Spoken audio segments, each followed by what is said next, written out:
최근 아파트 화재로 어린 자매가 숨지는 안타까운 사고가 2번이나 있었습니다.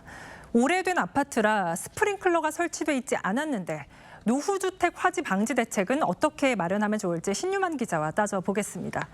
신 기자, 스프링클러가 있으면 화재 피해를 줄이는 데 얼마나 도움이 됩니까? 네, 미국 화재예방협회 논문에 따르면요. 스프링클러가 작동한 경우 사망률과 부상률이 각각 90%, 32% 감소하는 것으로 나타났습니다. 스프링클러가 설치된 건물에서 난 화재의 94%는 불이 최초 발생한 물체나 방에 그쳤다는 통계도 있습니다. 당장 지난달 25일 경기 하남 아파트 지하주차장 전기차 화재 때도 스프링클러가 즉시 작동해 피해를 최소화했습니다. 이번에 불이 난 아파트 2곳 모두 스프링클러가 없었는데 이유가 뭡니까? 스프링클러 설치 의무화 이전에 지어진 아파트였기 때문입니다. 16층 이상 공동주택의 16층 이상층에 대해 의무 설치 규정이 생긴 건 35년 전인 1990년이었습니다. 2004년에는 11층 이상 모든 건축물의 모든 층, 2018년에는 6층 이상 건물로 확대됐습니다. 문제는 이 규정이 소급 적용되지 않는다는 겁니다. 자매가 사망한 아파트는 2003년 사용 승인을 받았는데 총 13층이라 당시 기준으로 스프링클러 설치 의무가 없었습니다.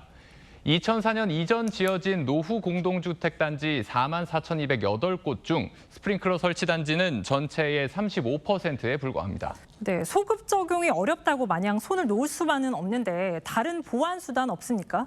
간이 스프링클러라도 설치하자는 의견이 나옵니다. 정부가 오늘 사후 설치가 가능한지 검토하겠다고 했고 한국토지주택공사 LH도 최근 노후 임대 아파트에 설치를 추진하겠다고 밝혔습니다.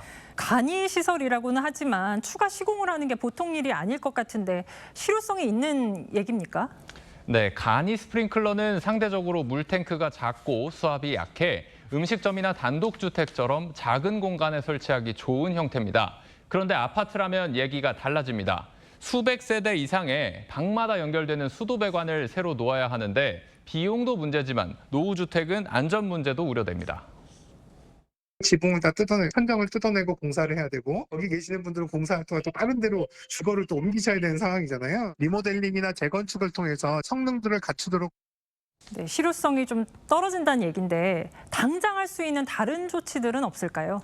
네, 전문가들은 노후 공동주택에 있는 방화문과 비상계단 등이 짐이나 쓰레기 등으로 막혀 있지 않은지 확인해 봐야 한다고 조언합니다. 이미 갖고 있는 시설을 잘 관리하고 화재 시의 매뉴얼대로 신속히 처리해야 한다는 겁니다. 옥내 소화전이라든지 자동화재 탐지 설비라든지 기존에 있는 소방시설 최대한 활용할 수 있는 방법 강구를 또 해야 되고. 때이른 폭염으로 전력 사용량이 급증하는 요즘 낡은 멀티탭이나 전선을 교체하는 것만으로도 화재를 막을 수 있고요. 불을 감지해 현관문을 열어주는 신형 도어락도 쉽게 설치할 수 있는 대안으로 꼽힙니다. 네, 각자 살고 계신 집에 화재 대비가 잘 돼 있는지 한번 살펴보시면 좋을 것 같습니다. 신 기자 잘 들었습니다.